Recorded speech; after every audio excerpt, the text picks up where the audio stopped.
Hi everyone, I hope आप सब अच्छे हैं। तो हमने बॉयल्स लॉ भी स्टडी कर लिया है, Charles law, Gay Lussac's law, Avogadro's law, ये सारे लॉज हमने स्टडी कर लिए हैं। ये जितने भी लॉज हैं ये क्या कहते हैं, ये सब एक्सपेरिमेंटल फैक्ट्स के बेस पे थे। ठीक है, एक्सपेरिमेंट कंडक्ट किए गए थे और ये लॉज जो हमने पढ़े हैं वो थ्योरेटिकल बेसिस उनका मिला था। जैसे कि फॉर एग्जांपल हमें पता है कि अगर हम प्रेशर को इंक्रीज करते हैं तो गैस कंप्रेस होती है ना। प्रेशर को इंक्रीज करते हैं तो गैस कंप्रेस होती है। ये जितने भी लॉज हैं हमें ये तो बता देते हैं कि जैसे प्रेशर और टेम्परेचर में क्या रिलेशनशिप है, वॉल्यूम टेम्परेचर में क्या रिलेशनशिप है, प्रेशर वॉल्यूम में क्या रिलेशनशिप है। पर अगर आपको मोलिकुलर लेवल पे इस चीज को समझना हो तो ये लॉज मोलिकुलर लेवल पे इस चीज को नहीं समझा सकते कि अगर हम प्रेशर इंक्रीज करते हैं तो गैस कंप्रेस होती है। गैस कंप्रेस होने के बाद मोलिक्यूल्स पर क्या असर आता है इसके बारे में ये लॉज कुछ भी नहीं बताते हैं। ठीक है, कि मोलिक्यूल्स की अरेंजमेंट कैसी हो जाती है कंप्रेशन होने के बाद, प्रेशर इंक्रीज करते हैं तो इसलिए ये लॉज ये सब कुछ डिफाइन नहीं कर पा रहे थे। तो देयरफॉर जो साइंटिस्ट थे उन्होंने एक theory the, that was kinetic theory of gases. ठीक है, kinetic molecular theory of gases है। वो क्या बताती है जो हम आज पढ़ने वाले हैं। Kinetic molecular theory of gases बताती है बिहेवियर ऑफ गैसेस, कैसे गैस बिहेव करती है मोलिकुलर लेवल पे, या फिर हम इसे मोलिकुलर मॉडल ऑफ गैसेस भी कहते हैं। ठीक है, तो अब हम इंपॉर्टेंट, ये भी बहुत ज्यादा इंपॉर्टेंट टॉपिक है, तो हम स्टार्ट करते हैं kinetic molecular theory of gases. तो अब हम स्टार्ट करते हैं kinetic molecular theory of gases. देखो, इस थ्योरी के अकॉर्डिंग था, सबसे पहले तो ये थ्योरी सारी की सारी एजम्पशंस पे बेस्ड है। ठीक है, एजम्पशंस थी जो साइंटिस्ट ने लगाई थी कि हाँ गैस इस तरीके से माइक्रोस्कोपिक लेवल पर बिहेव करती है। तो इस थ्योरी के अंदर सबके सब जो है एजम्पशंस है। तो अब हम एजम्पशंस या फिर पोस्टुलेट स्टडी करते हैं इस थ्योरी के एजम्पशंस। देखो, सबसे पहला जो एजम्पशन था वो ये था कि साइंटिस्ट ने ऐसा कहा था कि जो गैस के पार्टिकल्स होते हैं ना, गैस के जो पार्टिकल्स होते हैं उनकी शेप और उनका साइज और उनकी वॉल्यूम सब सेम रहती है। Gas particle are of similar size, shape and volume. उनकी वॉल्यूम, उनका साइज, उनका जो शेप है वो सब कुछ सेम रहता है। फॉर एग्जाम्पल जैसे कि अगर आप ये कंटेनर लोगे, इसके अंदर अगर आपने नाइट्रोजन गैस डाली हुई है तो ये सब पार्टिकल्स जो है इनकी शेप सेम होगी, इनका साइज सेम होगा और इनका वॉल्यूम भी सेम होगा। ऐसे नहीं है कि अगर आपने इस कंटेनर के अंदर नाइट्रोजन गैस डाली तो एक पार्टिकल बहुत छोटा है, एक बहुत ज्यादा बड़ा है, एक मीडियम साइज का, ऐसे नहीं होगा। इनका शेप, साइज और जो वॉल्यूम होती है गैस के पार्टिकल्स की वो बिल्कुल सेम होती है। ठीक है, उन्होंने कहा कि जो गैस के पार्टिकल्स होते हैं वो बहुत ज्यादा छोटे होते हैं, दे आर सो स्मॉल। ठीक है, उन्होंने बोला कि जो गैस के पार्टिकल्स होते हैं वो कैसे होते हैं, पॉइंट मास की तरह होते हैं। पॉइंट मास का मतलब बहुत ज्यादा छोटे होते हैं गैस के पार्टिकल्स, बहुत ज्यादा छोटे होते हैं। इसलिए उन्होंने ये कहा कि actual volume occupied by particles is negligible as compared to total volume of gas। ठीक है, मतलब कि जो पार्टिकल्स वॉल्यूम ऑक्यूपाई कर रहे हैं ना वो बिल्कुल नेग्लिजिबल है as compare to the total volume of gas. For example अगर आपने इस कंटेनर के अंदर गैस डाली है तो पार्टिकल्स बहुत ज्यादा छोटे हैं, इतने ज्यादा छोटे हैं कि इनकी वॉल्यूम को नेग्लिजिबल कंसीडर किया जा रहा है। Actual volume occupied by particles is negligible as compare to total volume of gas. ठीक है, इसको आप कैसे जस्टिफाई कर सकते हो। हमें पता है गैस जो होती है उसकी ज्यादा कंप्रेसिबिलिटी होती है। ठीक है, इसकी जस्टिफिकेशन साइंटिस्ट उस टाइम पे क्या दे रहे थे कि greater compressibility of gas, gas जो होती है वो ज्यादा कंप्रेसिबल होती है ना, ग्रेटर कंप्रेसिबिलिटी ऑफ गैस। तो ग्रेटर कंप्रेसिबिलिटी ऑफ गैस होने की वजह से जो ये बात कह रहे हैं साइंटिस्ट को लगा वो ठीक ही कह रहे हैं कि जो एक्चुअल वॉल्यूम है ऑक्यूपाइड बाय, मतलब ग्रेटर कंप्रेस गैस जो है कंप्रेस कब होगी।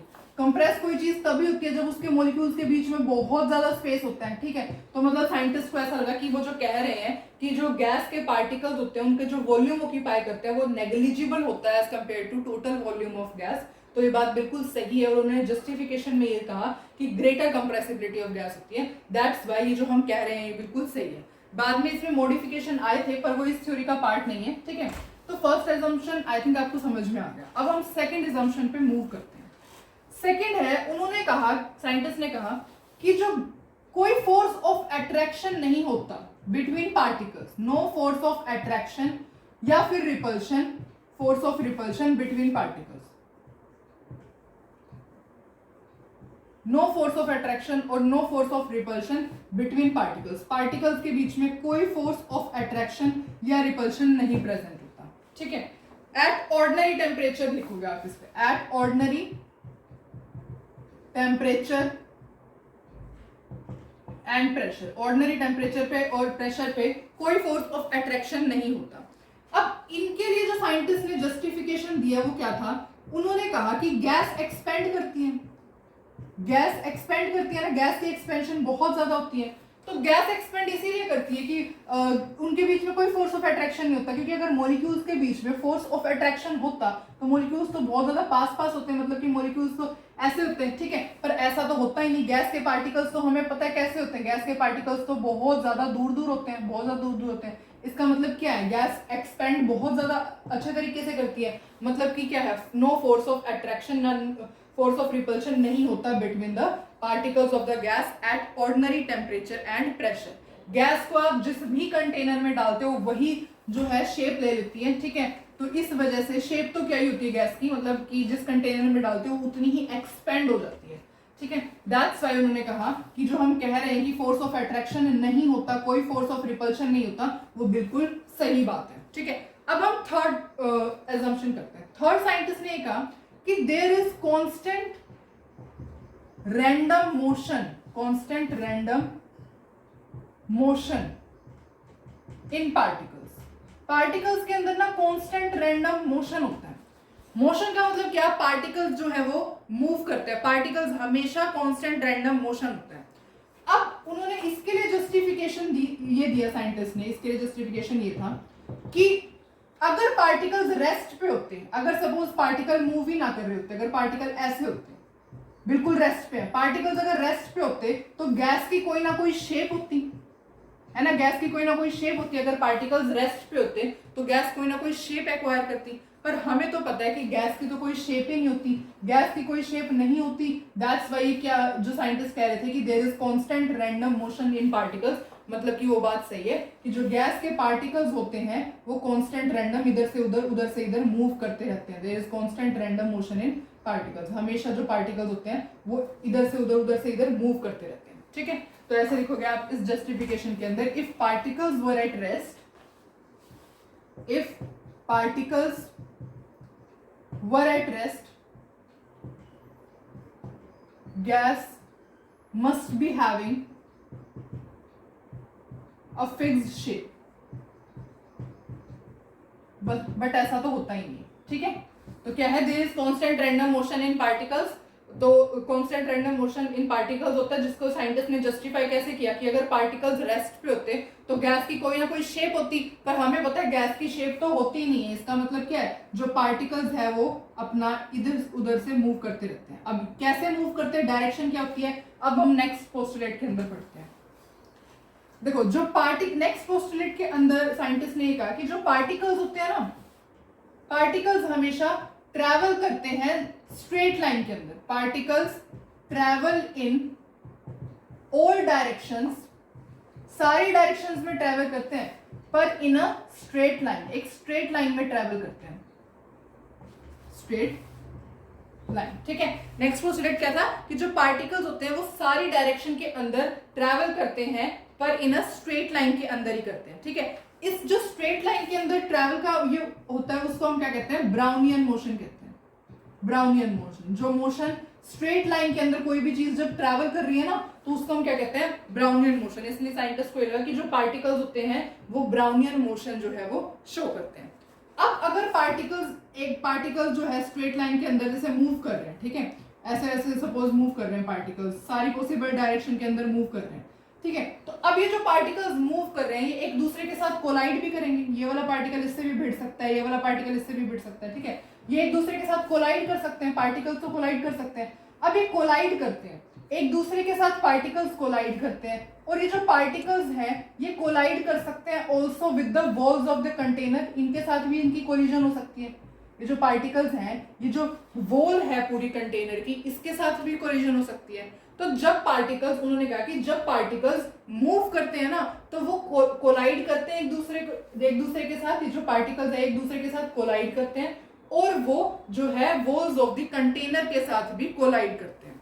अब जैसे ही कोलिजन होती है तो क्या एग्जर्ट होता है, प्रेशर एग्जर्ट होता है, ठीक है। तो ऐसे लिख सकते हैं हम, pressure is exerted by collision of particles with one another and with walls of the container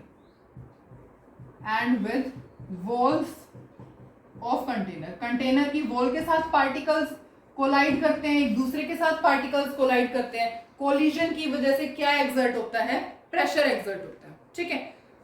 अब आपको ये पता होना चाहिए कि जो मोशन होता है ना पार्टिकल्स का या मॉलिक्यूल्स का जो मोशन होता है वो अनअफेक्टेड होता है ग्रेविटेशन। नेक्स्ट पोस्टुलेट क्या है, motion of particles is unaffected bye gravitation. Gravitation का मोशन ऑफ पार्टिकल्स के ऊपर कोई फर्क नहीं पड़ता, ठीक है। ग्रेविटी का पार्टिकल्स के मोशन के ऊपर कोई फर्क नहीं पड़ता। अब सिक्स्थ पोस्टुलेट ये होता है कि अभी हमने डिस्कस किया था कोलिजन। कोलिजन जो होती है वो कैसी कोलिजन होती है, परफेक्टली इलास्टिक कोलिजन होती है। कोलिजन कैसी होती है यहाँ पे, परफेक्टली इलास्टिक। परफेक्टली इलास्टिक का क्या मतलब है, टोटल एनर्जी बिफोर कोलिजन से पहले जो टोटल एनर्जी होती है और टोटल एनर्जी आफ्टर कोलिजन वो दोनों इक्वल रहती है। अभी इस बात को समझते हैं, टोटल एनर्जी आफ्टर कोलिजन, ठीक है। देखो कोलिजन तो आपको पता चल गया ना, पार्टिकल्स एक दूसरे के साथ कोलाइड करते हैं, वॉल्स ऑफ द कंटेनर के साथ भी कोलाइड करते हैं, इसलिए प्रेशर एक्सर्ट होता है। तो फिर पोस्टुलेट में क्या कहा गया कि जो कोलिजन होती है वो कैसी होती है, परफेक्टली इलास्टिक कोलिजन होती है।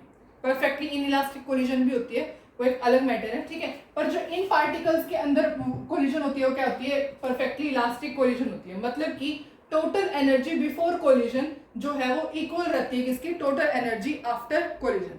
मतलब कि ऐसे समझो कि जैसे अगर आपके पास एक कंटेनर है, इसके अंदर आपने गैस डाली हुई है। अब ये जो पार्टिकल्स है, गैस के पार्टिकल्स हैं, जब ये एक दूसरे के साथ कोलाइड कर रहे हैं तो ये ना अपनी एनर्जी एक्सचेंज करते हैं, ये थोड़ी सी अपनी एनर्जी इसको ट्रांसफर कर देगा, ये अपनी एनर्जी इसको ट्रांसफर कर देगा। एनर्जी तो एक्सचेंज करते हैं जिसकी वजह से इनकी इंडिविजुअल स्पीड या इंडिविजुअल एनर्जी डिफर करती है। पर अगर आप टोटल एनर्जी देखोगे ना, सम ऑफ देयर एनर्जीज हमेशा कांस्टेंट रहता है। Sum of their energies is always constant, वो हमेशा कांस्टेंट रहता है, ठीक है।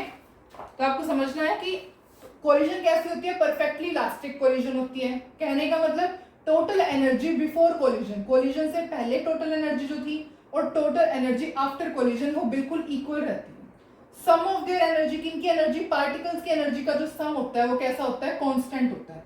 मतलब कि जब पार्टिकल्स कोलाइड कर रहे हैं एक दूसरे के साथ तो वो एनर्जी तो एक्सचेंज कर रहे हैं, एक दूसरे को एनर्जी तो दे रहे हैं, ठीक है, गेन लॉस हो रहा है एनर्जी का। पर अगर अपन पूरे उसका सम निकालोगे तो सम कैसा रहता है, बिल्कुल कांस्टेंट रहता है। ये क्या होता है, इलास्टिक कोलिजन, ठीक है। इसका मतलब क्या है, इलास्टिक कोलिजन।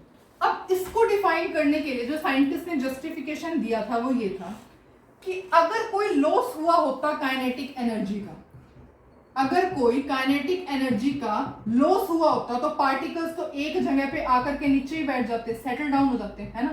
ये पार्टिकल्स तो नीचे सेटल डाउन हो जाते, पर ऐसा तो होता ही नहीं, ठीक है। पार्टिकल सेटल डाउन हो जाते ना अगर लॉस, अगर काइनेटिक एनर्जी जिसकी वजह से पार्टिकल्स मूव करते हैं, ठीक है। तो अगर काइनेटिक एनर्जी का लॉस हुआ होता तो जो पार्टिकल्स है वो तो नीचे सेटल डाउन हो जाते, पर हमें पता है ऐसा तो कुछ होता नहीं। तो साइंटिस्ट ने कहा कि हाँ ये बात बिल्कुल सही है कि इलास्टिक कोलिजन होती है, ऐसा एज्यूम किया गया था। तो ऐसे लिखो, if there was loss of kinetic energy then particles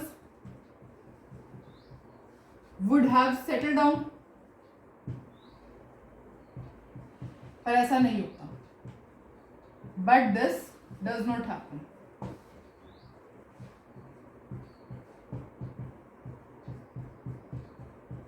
ठीक है, ऐसा नहीं होता, क्योंकि अगर काइनेटिक एनर्जी का लॉस हुआ था तो पार्टिकल्स तो आराम से किसी भी कंटेनर में अगर आप गैस को डाल रहे हो तो वो तो नीचे बैठ जाते, पर ऐसा तो बिल्कुल भी नहीं होता है।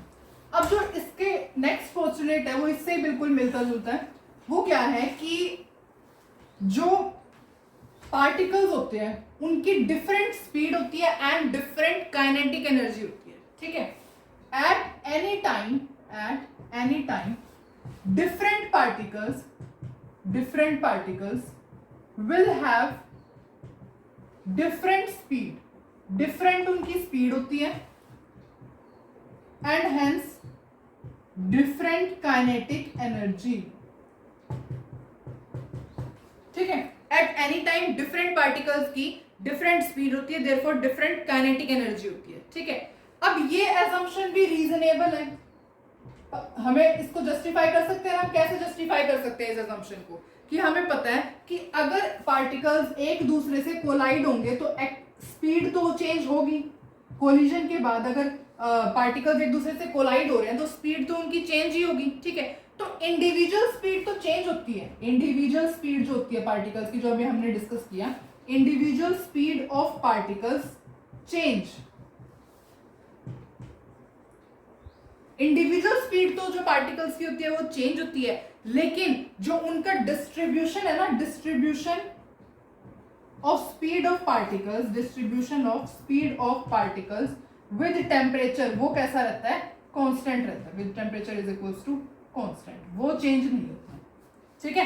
तो एक पार्टिकल, अगर ये अलग अलग पार्टिकल को अगर आप देखोगे तो उनकी स्पीड तो चेंज हो सकती है, पर अगर आप डिस्ट्रीब्यूशन देखोगे स्पीड का तो वो हमेशा कांस्टेंट रहता है with constant at a particular temperature. Distribution with a particular temperature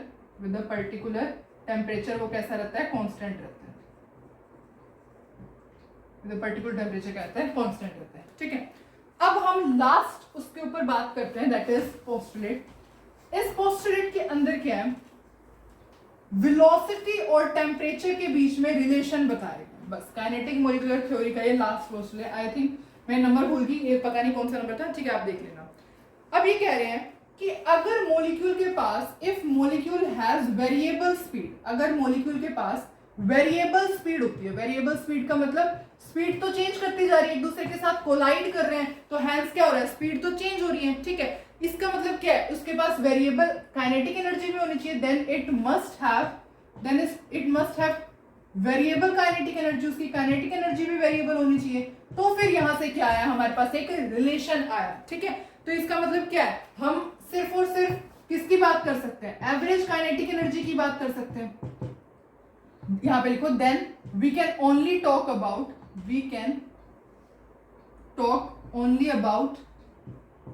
average kinetic energy. देखो इस बात को सबसे पहले समझते हैं, उसके बाद रिलेशन देखेंगे। ये ऐसे कह रहे हैं कि अगर मॉलिक्यूल की हर एक मॉलिक्यूल, सपोज आपने, मैंने ना एक कंटेनर के अंदर आपको 100 मॉलिक्यूल्स दे दी, 100 मॉलिक्यूल्स आपके पास हैं, ठीक है। अगर इन 100 मॉलिक्यूल्स का अगर आप सोचोगे इनकी हर एक की 100 की स्पीड अलग है, हर एक मॉलिक्यूल की स्पीड अलग है, हर एक मॉलिक्यूल की काइनेटिक एनर्जी अलग है, तो आप, मैंने कहा कि टोटल काइनेटिक एनर्जी आप मेरे को निकाल के दिखाओ, तो आप अगर पूरी की काइनेटिक एनर्जी निकालोगे तो आप एवरेज काइनेटिक एनर्जी की ही बात कर सकते हो। ऐसा तो है नहीं, तो 1000 में, इन्फिनिटी में, सपोज आपके पास गैस मॉलिक्यूल, तो आप इन्फिनिटी में क्या काइनेटिक एनर्जी बता सकते हो, ऑफ कोर्स नहीं बता सकते, ठीक है। तो इसलिए साइंटिस्ट ने क्या कहा कि हम एवरेज काइनेटिक एनर्जी की बात करते हैं यहाँ पे, ठीक है। तो if a molecule has variable speed, तो उसके पास वेरिएबल काइनेटिक एनर्जी भी होगी, तो इसलिए हम सिर्फ और सिर्फ किसकी बात कर सकते हैं, एवरेज काइनेटिक एनर्जी की बात कर सकते हैं। अब हम इसके बीच में रिलेशनशिप देखते हैं कि एवरेज काइनेटिक एनर्जी, जो उन्होंने कहा कि जो एवरेज काइनेटिक एनर्जी होती है वो डायरेक्टली प्रोपोर्शनल होती है किसके, एब्सोल्यूट टेम्परेचर के। मतलब कि अगर आप टेम्परेचर इंक्रीज करते हो तो जो काइनेटिक एनर्जी होगी वो भी इंक्रीज करेगी। देखते हैं, देखो अब गैस है, गैस को आप हीट करते हो, अगर आप गैस को हीट करते हो तो kinetic energy of the particle increase करेगी, काइनेटिक एनर्जी पार्टिकल्स की इंक्रीज करेगी ना, काइनेटिक एनर्जी इंक्रीज करेगी। अब काइनेटिक एनर्जी इंक्रीज कर रही है, इसका मतलब क्या है कि अब पहले पार्टिकल्स बिल्कुल, अगर आपने गैस को हीट नहीं किया था तो पार्टिकल्स बिल्कुल ऐसे थे, जैसे ही आपने गैस को हीट किया तो पार्टिकल्स एकदम मोशन में आ गए। मोशन में आगे उनकी काइनेटिक एनर्जी इंक्रीज होगी। अब वो एक दूसरे के साथ कोलाइड करेंगे, वॉल्स ऑफ द कंटेनर के साथ कोलाइड करेंगे, ठीक है, एक दूसरे के साथ कोलाइड करेंगे और वॉल्स ऑफ द कंटेनर के साथ कोलाइड करेंगे। अब जैसे ही वो कोलिजन होगी, इसकी वजह से कोलिजन होगी, तो प्रेशर क्या होगा, प्रेशर इंक्रीज होगा, प्रेशर ऑफ द गैस क्या होगा, इंक्रीज होगा। और हमें ये पता ही है कि गैस को जब हम हीट करते हैं तो प्रेशर इंक्रीज करता है। तो ये क्या है कि जस्टिफिकेशन है, ठीक है, कि अगर आप गैस को हीट करते हो तो आपको पता है कि kinetic energy of the particles increase करती है। Kinetic energy of particle increase करेगी तो क्या होगा, कोलाइड करेंगे एक दूसरे के साथ, वॉल्स ऑफ द कंटेनर के साथ कोलाइड करेंगे, कोलिजन होगी तो प्रेशर आपका, प्रेशर जो होगा गैस का वो इंक्रीज हो जाएगा, ठीक है, बहुत ज्यादा प्रेशर एक्सर्ट करेगी गैस। तो ये सब के सब क्या थे, ये सब एजम्पशंस ही थी जिसके जस्टिफिकेशन भी साइंटिस्ट साथ ही साथ दे रहे थे, जैसे हमने पढ़ा, ठीक है। और ये जो था kinetic molecular theory of gases थी। इसके पोस्टुलेट एजम्पशंस अब खत्म हो चुके हैं। अब हम स्टडी करते हैं काइनेटिक गैस इक्वेशन। देखो काइनेटिक गैस इक्वेशन की वैसे तो डेरिवेशन भी है, पर आई डोंट थिंक डेरिवेशन की कोई जरूरत है बिकॉज फॉर्मूला यूज होता है। तो काइनेटिक गैस इक्वेशन का जो फॉर्मूला होता है वो ये है, PV is equals to 1/3 MnUrMS का स्क्वायर। ये क्या है आपकी, ये होती है kinetic gas equation. This is what kinetic gas equation, जहां पे P क्या है, P इज द प्रेशर है, V क्या है, V वॉल्यूम है, M क्या है, M मास ऑफ पार्टिकल है, मास ऑफ पार्टिकल, ठीक है, N क्या है, number of particles, number of particles, और URMS क्या है, root mean square velocity, root mean square velocity. अभी समझते हैं रूट मीन स्क्वायर वेलोसिटी क्या होती है। सबसे पहले आप ये देखो कि काइनेटिक गैस इक्वेशन क्या होती है। काइनेटिक गैस इक्वेशन होती है PV is equals to 1/3 MnU square, ठीक है। अब हम देखते हैं URMS क्या होती है। देखो सपोज बहुत सारे पार्टिकल्स हैं, इसका मैंने स्पीड U1 ले ली, इसकी स्पीड U2, इसकी स्पीड U3, इसकी स्पीड U4, ठीक है। ये जैसे भी इनकी स्पीड जो है, इस तरीके से पार्टिकल्स की बहुत सारी अलग अलग स्पीड होगी। तो URMS कैसे निकलता है, URMS is equals to under root of U1 square plus U2 square plus U3 square and up to so on divide by में n क्या है, नंबर ऑफ पार्टिकल्स जितने। तो रूट मीन स्क्वायर वेलोसिटी का क्या फॉर्मूला होता है, under root of U1 square U2 square, ठीक है, रूट है ना, रूट और इन सब का मीन कर दिया आपने स्क्वायर वेलोसिटी, तो दैट्स व्हाई ये क्या बन जाता है, रूट मीन स्क्वायर वेलोसिटी का फॉर्मूला ये होता है, ठीक है। तो ये बहुत ज्यादा इंपॉर्टेंट है, काइनेटिक गैस इक्वेशंस तो बहुत, काइनेटिक गैस जो इक्वेशन है बहुत ज्यादा इंपॉर्टेंट है। अब हम कुछ फॉर्मूलेज ही समझेंगे इस जो न्यूमेरिकल्स के अंदर यूज होते हैं, ठीक है। देखो हमें पता है कि जो काइनेटिक एनर्जी होती है, तो हम बहुत छोटी क्लासेस में पढ़ते हैं, हाफ mv स्क्वायर के इक्वल होती है। काइनेटिक एनर्जी किसके इक्वल होती है, हाफ mv स्क्वायर। इसको हम क्या कह सकते हैं, इस काइनेटिक एनर्जी को हम ऐसे कहते हैं average translational kinetic energy, average translational kinetic energy. अब अगर आपको इसको n नंबर ऑफ मॉलिक्यूल्स के लिए निकालना हो, अगर आप इसको n नंबर ऑफ मॉलिक्यूल्स के लिए निकालना हो, तो ये जो काइनेटिक एनर्जी होगी वो क्या होगी, मल्टीप्लाई बाय n कर दो, हाफ MnUrMS का होल स्क्वायर। ये क्या हो जाएगी, ये हो जाएगी total energy of the gas molecules, total energy of gas containing n molecules, containing n molecules, ठीक है। अगर किसी गैस के पास n मॉलिक्यूल्स है तो उसकी टोटल एनर्जी क्या हो जाएगी, हाफ MnUrMS का होल स्क्वायर। अब हम देखते हैं कि जो काइनेटिक एनर्जी होती है, काइनेटिक एनर्जी और किसके इक्वल होती है, 3/2 nRT के इक्वल होती है। अब इसका हम देखेंगे कि 3/2 nRT के अंदर ये कैसे आया। काइनेटिक एनर्जी किसके इक्वल होती है, 3/2 nRT के इक्वल होती है। ये n क्या है, ये नंबर ऑफ मोल्स, ये क्या है, kinetic energy of n moles of gas, ठीक है। अगर आपको n मोल्स ऑफ गैस के लिए काइनेटिक एनर्जी निकालनी हो तो ये क्या होती है, 3/2 nRT, जहां पे n क्या रिप्रेजेंट करता है, n is equals to number of moles represent करता है, n is equals to number of moles, ठीक है। अब हम इसकी डेरिवेशन देखते हैं कि ये आया कैसे है। देखो डेरिवेशन देखने से पहले हम एक और फॉर्मूला देखते हैं, उसके बाद इसकी डेरिवेशन देखेंगे। इसके अंदर अगर आपको n मोल्स के लिए नहीं निकालनी, अगर आपके पास 1 मोल है तो काइनेटिक एनर्जी कितनी हो जाएगी, kinetic energy is equal to 3/2 RT हो जाएगी। ये क्या है, काइनेटिक एनर्जी ऑफ 1 मोल है, क्योंकि यहाँ पे n क्या हो गया, n तो 1 हो गया, तो ये क्या है, फॉर काइनेटिक एनर्जी, ऐसे लिखो kinetic energy for 1 mole of ideal gas, for 1 mole of ideal gas के लिए जो काइनेटिक एनर्जी है वो क्या है, ये 3/2 RT। अब हम इसकी डेरिवेशन देखते हैं। देखो अभी हमने काइनेटिक गैस इक्वेशन लिखी थी, क्या थी वो, 1/3 mn URMS का square, PV is equals to 1/3 mn URMS का स्क्वायर। इसको हम ऐसे लिख सकते हैं 2/3 इंटू 1/2। पहले तो ये देखो क्या हमने सही लिखा है, हमने क्या किया है, मल्टीप्लाई और डिवाइड किया है 2 से। अब बाकी का आप ऐसे लिख दो mn URMS का होल स्क्वायर, ठीक है। सिर्फ आपने देखना है कि ये बिल्कुल ये दोनों इक्वल ही है, इसका साइन मतलब इक्वल का, बिल्कुल दोनों इक्वल है, बस ऊपर भी मल्टीप्लाई किया है, नीचे डिवाइड किया किससे, 2 से, ठीक है। तो अब ये क्या होगी हमारे पास, ये ऐसे होगी, ये तो काइनेटिक एनर्जी नहीं होगी, हाफ mn U स्क्वायर, ये क्या होगी, ये तो काइनेटिक एनर्जी होगी। तो काइनेटिक एनर्जी कैसे होगी, 2/3 इंटू में यहाँ काइनेटिक एनर्जी लिखा जा सकता है, क्योंकि हमने अभी स्टडी किया था कि काइनेटिक एनर्जी किसके इक्वल होती है, हाफ mU स्क्वायर के इक्वल होती है। अगर n मॉलिक्यूल्स हो तो यहाँ पे n आ जाता है ना, अभी स्टडी किया था। तो ये किसके इक्वल होगी, तो काइनेटिक एनर्जी के इक्वल होगी। तो PV किसके इक्वल आ गया, PV is equals to 2/3 kinetic energy के इक्वल आ गया। अब एक तो ये आ गया। अब एक और हमें पता है कि PV किसके इक्वल होता है, RT के भी इक्वल होता है।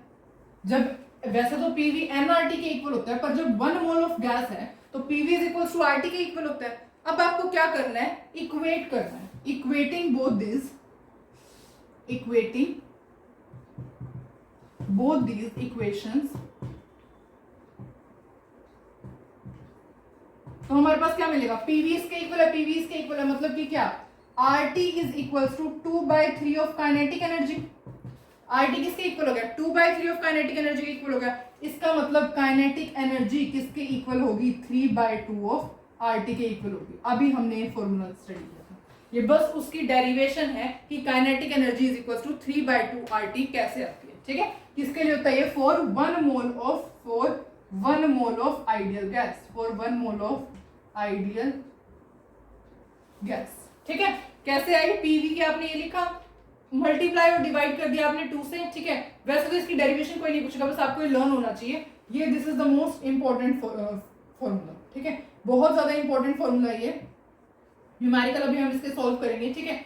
तो देखो अब क्या किया आपने, फिर यहाँ पे 2/3 काइनेटिक एनर्जी आ गया, PV इसके इक्वल आ गया, पर हमें पता है PV और भी RT के भी इक्वल होता है। तो जैसे ही आपने इक्वेट किया इन दोनों इक्वेशंस को, तो we will get kinetic energy is equal to 3/2 RT, ठीक है। अब एक फॉर्मूला होता है that is kinetic energy is equals to 3/2 PV के भी इक्वल होती है। अब वो कैसे होती है वो और देखते हैं। देखो kinetic energy is equals to 3/2 PV के भी इक्वल होती है। अब इसकी डेरिवेशन देखते हैं कि kinetic energy is equals to 3/2 PV के कैसे इक्वल होती है। देखो अभी हमने स्टडी किया है काइनेटिक गैस इक्वेशन क्या होती है, PV is equals to 1/3 mn URMS का स्क्वायर, ये होती है। अब हमने काइनेटिक एनर्जी भी पता है, काइनेटिक एनर्जी क्या होती है, kinetic energy is equals to 1/, देखो अब आपने कौन सा फॉर्मूला यूज करना है, सबसे पहले आप ये देखो कौन सा फॉर्मूला यूज करोगे जो आपने n नंबर ऑफ मोल्स का किया है। n नंबर ऑफ मोल्स अगर आप यहाँ पे ले रहे हो तो यहाँ पे भी आप n नंबर ऑफ मोल्स का ही फॉर्मूला यूज करोगे, ठीक है। तो क्या आएगा, हाफ mn URMS का होल स्क्वायर। अब आपके पास एक इक्वेशन ये आ गई, एक इक्वेशन आपके पास ये आ गई। आप क्या करो, 1 डिवाइड बाय में 2 कर दो। जब आप 1 डिवाइड बाय में 2 करोगे तो आपके पास क्या आएगा, देखो kinetic energy is equals to 1/2 mn URMS का स्क्वायर डिवाइड बाय में PV is equals to 1/3 mn URMS का स्क्वायर।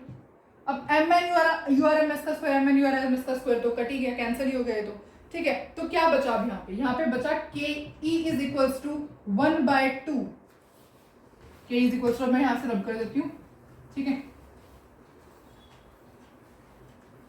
क्या बचा हमारे पास, K is equals to 1/2 divide by में PV इज इक्वल्स टू 1/3।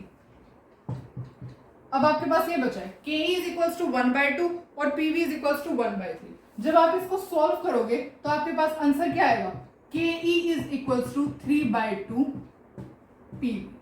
ठीक है, इसको सॉल्व करने के बाद आंसर क्या आएगा, के इज इक्वल्स टू 3/2 पीवी। तो यहाँ से डेरिवेशन है, ये छोटी कोई भी काम नहीं डेरिवेशन का, बस आपको फॉर्मूला लर्न होना चाहिए। ठीक है, वैसे तो ये है कि आई कैसे है, ठीक है, कैसे कैसे सॉल्व करोगे आप, के ई इज इक्वल्स टू 1/2 है, इसके नीचे पीवी है, डिवाइड बाय में 1/3, ये क्या हो जाएगा, इनटू में 3/1, ये क्या हो जाएगा 3/2, 3/2 काइनेटिक, ये डिवाइड में वहां जाके मल्टीप्लाइंग हो जाएगा, आ गया answer.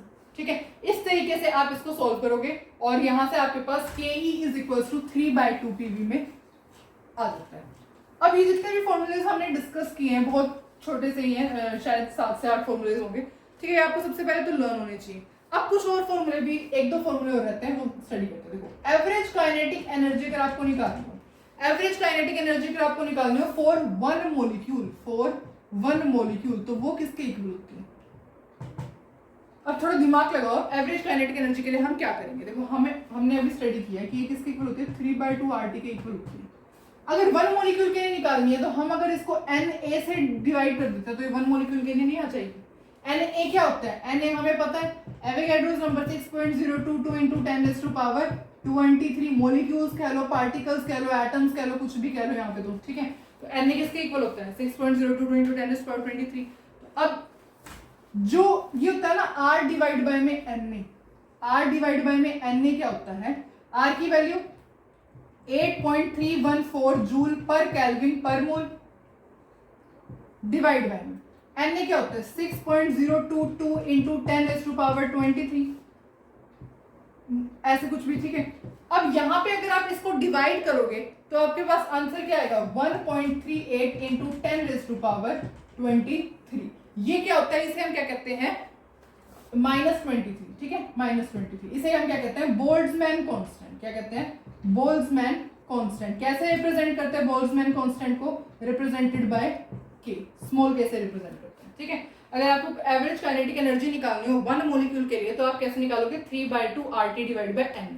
R divide by Na किसकी इक्वल होती है, 1.38 × 10⁻23। और अगर इसकी यूनिट होती है जूल पर केल्विन, यूनिट क्या होती है, जूल पर केल्विन। इसे क्या कहते हैं, बोल्ट्जमैन कांस्टेंट कहते हैं, represented by the symbol K। ठीक है, 1.38 × 10⁻23। अब इतना समझ में आ गया। अब हम बस थोड़ा सॉल्व करते हैं, उसके बाद न्यूमेरिकल सॉल्व करेंगे काइनेटिक गैस इक्वेशन के बेसिस पर। ठीक है, देखो अब इतना तो आई थिंक आपको समझ में आया कि जितने भी फॉर्मूलेज हमने अभी तक स्टडी की है, तो इन्हीं सब के बेसिस पे हमें ये सीखने को मिला है कि जो काइनेटिक एनर्जी होती है वो किसके डायरेक्टली प्रोपोर्शनल होती है, टेम्परेचर के डायरेक्टली प्रोपोर्शनल होती है। काइनेटिक एनर्जी किसके डायरेक्टली प्रोपोर्शनल होती है, टेम्परेचर की। मतलब कि काइनेटिक एनर्जी सिर्फ टेम्परेचर पर ही डिपेंड करती है। काइनेटिक एनर्जी प्रेशर पे या मोलिकुलर मास पे या वॉल्यूम पे डिपेंड नहीं करती। Kinetic energy do not depend on in सब पे। ठीक है, kinetic energy do not depend on pressure, molar mass या फिर वॉल्यूम, इन सब के ऊपर काइनेटिक एनर्जी कोई किसी के ऊपर डिपेंड नहीं करती। या फिर आप ऐसे कह लो नेचर ऑफ गैस कह लो, गैस का क्या नेचर है, या फिर और भी जो चीजें काइनेटिक मतलब एक्सेट्रा। ठीक है, काइनेटिक एनर्जी किसके ऊपर डिपेंड करती है, सिर्फ टेम्परेचर के ऊपर ही डिपेंड करती है। सपोज आपने यहाँ पे हाइड्रोजन गैस लिया, यहाँ पे नाइट्रोजन गैस लिया, हाइड्रोजन गैस लिया और नाइट्रोजन गैस लिया।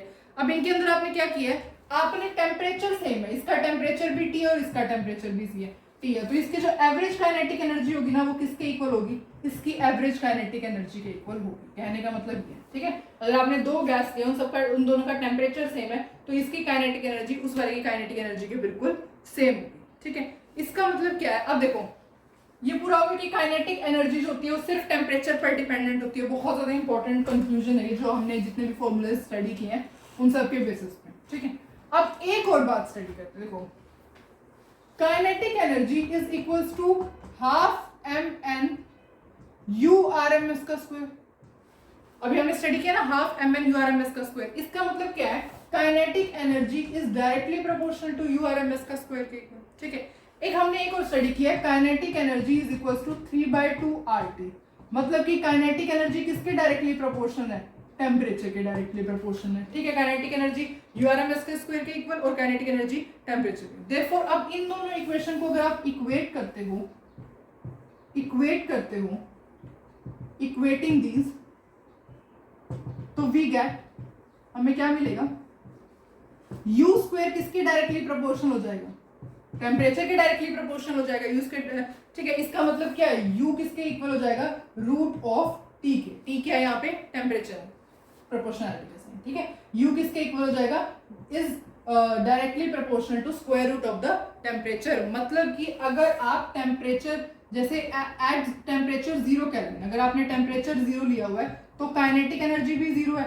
इसका मतलब जो मोलिकुलर मोशन है वो कैसा है, मोलिकुलर मोशन स्टॉप, मतलब कि मॉलिक्यूल्स मूव ही नहीं करेंगे। अगर आपने टेम्परेचर भी लिया हुआ है तो देयरफॉर काइनेटिक एनर्जी भी 0 हो जाएगी, तो मॉलिक्यूलर मोशन भी सीज हो जाएगा या फिर स्टॉप हो जाएगा, ठीक है। तो ये जो है हमारे पास पूरा कंफ्यूजन आया, ठीक है। तो आप देखोगे काइनेटिक एनर्जी ये था, काइनेटिक एनर्जी का फॉर्मूला ये, इसका मतलब क्या है, काइनेटिक एनर्जी डायरेक्टली प्रोपोर्शनल है यू स्क्वायर के, यहाँ से काइनेटिक एनर्जी डायरेक्टली प्रोपोर्शनल है टेम्परेचर के।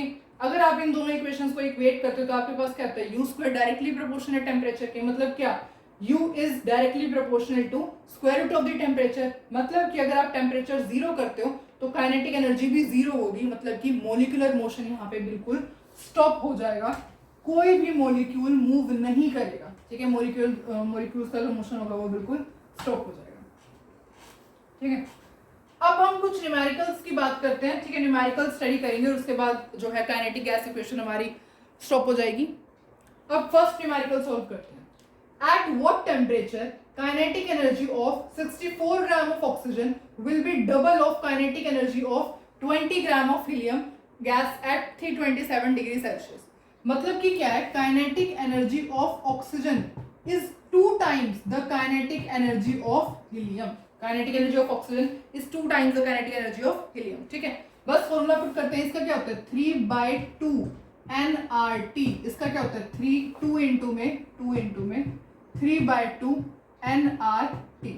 अब यहाँ पे नंबर ऑफ मोल्स आपको गिवन ही नहीं है, यहाँ पे भी नंबर ऑफ मोल्स गिवन नहीं है, तो सबसे पहले नंबर ऑफ मोल्स ही निकाल देते हैं।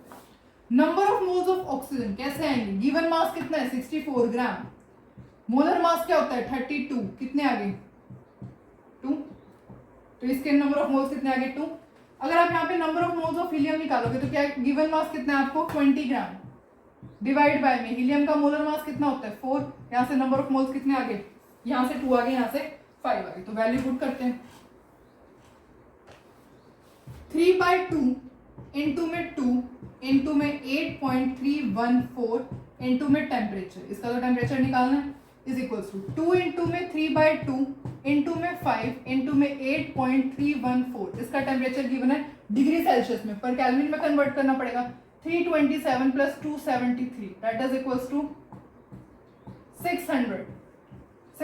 बस अब तो सिंपल मैथ्स की कैलकुलेशन ही है, ठीक है। कैंसिल हो रहा है तो कैंसिल कर दो, यहाँ से 2 से 2 कैंसिल हो गया, ठीक है। यहाँ पे ऐसे ही कर दो, 2 से 2 कैंसिल हो गया, R से R कैंसिल हो गया, R से 8.314 से 8.314 कैंसिल हो गया, ठीक है। ये किसके इक्वल हो गया, ये 2 से 2 कैंसिल हो गया, तो क्या इक्वल आया 3T is equals to 15 into में 600, ये किसके इक्वल आ गया 3T is equals to 3T is equals to 15 into में, अब 3 5 जा,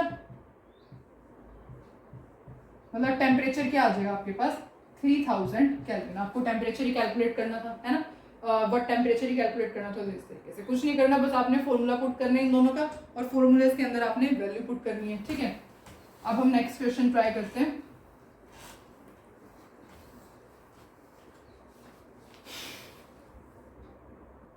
अब देखो, आपने कैलकुलेट करना है kinetic energy of 8 gram of CH4 at 27 degree Celsius. हमें पता है काइनेटिक एनर्जी किसके इक्वल होती है 3/2 RT के इक्वल होती है, बस वैल्यू पुट करते हैं 3/2 R कितना है यहाँ पे 1 मिनट, nRT के इक्वल होती है 3/2 nRT। नंबर ऑफ मोल्स आपको कैलकुलेट करने पड़ेंगे, नंबर ऑफ मोल्स कितने आएंगे, देखो number of moles of CH4, n of CH4 किसके इक्वल आएगा, गिवन मास कितना है 8 ग्राम, CH4 का कितना होता है देखो कैलकुलेट करो, C का कितना होता है 12 प्लस 4 दैट इज 16, तो यहाँ पे क्या आ जाएगा 16 दैट इज 1/2, तो यहाँ पे क्या वैल्यू पुट करोगे आप 1/2 इनटू में 1/2, R की वैल्यू 8.314, टेम्परेचर क्या है 27 डिग्री सेल्सियस, 27 डिग्री सेल्सियस को केल्विन में कन्वर्ट करोगे तो क्या आएगा 300, तो यहाँ पे क्या है 300, ठीक है। तो इसको आप बस सिंपली तो मैथ से सॉल्व करना है। अब ये सॉल्व करके आपका जो भी आंसर आएगा, आई थिंक 1875 आंसर आएगा इसका, ठीक है। तो आप चेक कर लेना। तो ये क्या हो जाएगी आपकी kinetic energy of 8 gram of CH4 की, ठीक है, 1875। अब काइनेटिक एनर्जी की वैल्यू किसके अंदर आएगी? देखो आप यहाँ से ना कैलकुलेट वो किया करो, जैसे 8.314 है, ये किसके अंदर है? जूल पर केल्विन पर मोल के इक्वल है। ये किसके? 300 केल्विन, केल्विन से केल्विन कट गया, ये भी क्या है? ये भी मोल है, तो मोल से पर मोल कैंसिल हो गया, तो क्या बच जाएगा? सिर्फ यूनिट, जूल बच जाएगी ना, ऐसे, ठीक है। अगर आप यूनिट्स भी लिखोगे तो आपका हो जाएगा, जैसे यहाँ पे क्या था? हाफ मोल था, अब ये क्या है? ये मोल पर मोल है, मतलब मोल डिवाइड में है, मोल से मोल कैंसिल हो गया। केल्विन पर केल्विन है, पर केल्विन का मतलब क्या है? केल्विन नीचे है, मतलब कि यहाँ से केल्विन कैंसिल हो गया, सिर्फ क्या बच गया? जूल। तो 1875 जूल जो है आपका आंसर हो जाएगा इस क्वेश्चन का। अब हम ये क्वेश्चन ट्राई करते हैं। 2 flasks A and B have equal volume of A is maintained at 300 Kelvin and B is maintained at 600 Kelvin. While A contains के पास हाइड्रोजन गैस है, B के पास क्या? कार्बन डाइऑक्साइड गैस है। हमें टोटल ट्रांसलेशन काइनेटिक एनर्जी निकालनी है gases की इन flask ए, मतलब कि फ्लास्क ए के अंदर आपने ए गैस रखी हुई है, फ्लास्क दूसरे के अंदर आपने बी गैस रखी हुई है, ठीक है। इनकी वॉल्यूम क्या है? वॉल्यूम बिल्कुल इक्वल है। इसको क्या, इसका टेम्परेचर क्या है? 300 केल्विन, इसका टेम्परेचर क्या है? 600 केल्विन। इसके अंदर कौन सी गैस है? हाइड्रोजन गैस है। इसके अंदर कौन सी गैस है? कार्बन डाइऑक्साइड गैस है। दोनों का मास भी सेम है, दोनों का स्मॉल m भी सेम है, ठीक है। रेशियो निकालनी है, इसकी काइनेटिक एनर्जी क्या होगी, इसकी काइनेटिक एनर्जी क्या होगी, उन दोनों की रेशियो निकालनी है। क्वेश्चन समझ में आया? अब हम इसको सॉल्व करते हैं। देखो रेशियो ही निकालनी है, मतलब कि डिवाइड ही करना है, तो बस सिंपल डिवाइड करते हैं। काइनेटिक एनर्जी ऑफ, पहले फ्लास्क ए वाली लिखनी है, तो फ्लास्क ए में कौन सी गैस थी? Hydrogen gas. तो पहले 1 minute, equal volume and we while A contains के पास, हाँ ए के पास क्या है? अपॉन में काइनेटिक एनर्जी। दूसरे फ्लास्क के पास कौन सी गैस है? Carbon dioxide. ये किसके इक्वल होते हैं? 3/2 nRT अपॉन में, ये किसके इक्वल होते हैं? 3/2 nRT। अब यहाँ पे टेम्परेचर भी अलग अलग है, नंबर ऑफ मोल्स भी अलग ही होंगे, ठीक है, क्योंकि दोनों गैस अलग है तो नंबर ऑफ मोल्स भी अलग होंगे, है ना। तो 3/2 से 3/2 तो यहीं पे कैंसिल कर देते हैं। टेम्परेचर से टेम्परेचर भी, क्योंकि हमें गिवन है इक्वल टेम्परेचर पे है, तो क्या रह गया? तो सिर्फ nR अपॉन में nR ही रहेगा, सॉरी टेम्परेचर नहीं, ये R से R कैंसिल होगा, टेम्परेचर नहीं, R से R कैंसिल हो गया, क्योंकि टेम्परेचर तो अलग अलग गिवन है ना, 300 600, तो R से R कैंसिल हो गया। तो अब हमारे पास यहाँ पे क्या रहेगा? NT डिवाइड बाय में NT, ठीक है। ये किसके number of moles of hydrogen gas है, किसके number of moles of carbon dioxide, ये टेम्परेचर अलग ही है। अब सबसे पहले हम number of moles he calculate करते हैं। देखो number of moles hydrogen gas का क्या दिया हुआ है आपको? आपको हाइड्रोजन गैस का मास बस यूं बताया हुआ है कि इक्वल है, मतलब इन दोनों का मास इक्वल है, तो गिवन मास हाइड्रोजन गैस का, ठीक है। अपॉन में मोलर मास क्या होता है? 2, इनटू में टेम्परेचर क्या गिवन है? 300, इनटू में 300 डिवाइड बाय में number of moles of carbon dioxide के अंदर मास इक्वल है इसका। कार्बन डाइऑक्साइड के, देखो कार्बन डाइऑक्साइड 12 प्लस में 32 दैट इज इक्वल्स टू 44, तो यहाँ पे क्या आएगा? 44। टेम्परेचर कितना क्या हुआ है? 600, इनटू में 600। बस अब इसको सॉल्व करते हैं आगे, ठीक है। तो जब हम इसको सॉल्व करेंगे तो क्या आएगा? ये तो यहीं से कैंसिल कर दो, 150 हो जाएगा, तो क्या हो जाएगा? 150 m डिवाइड बाय में, ये क्या हो जाएगा?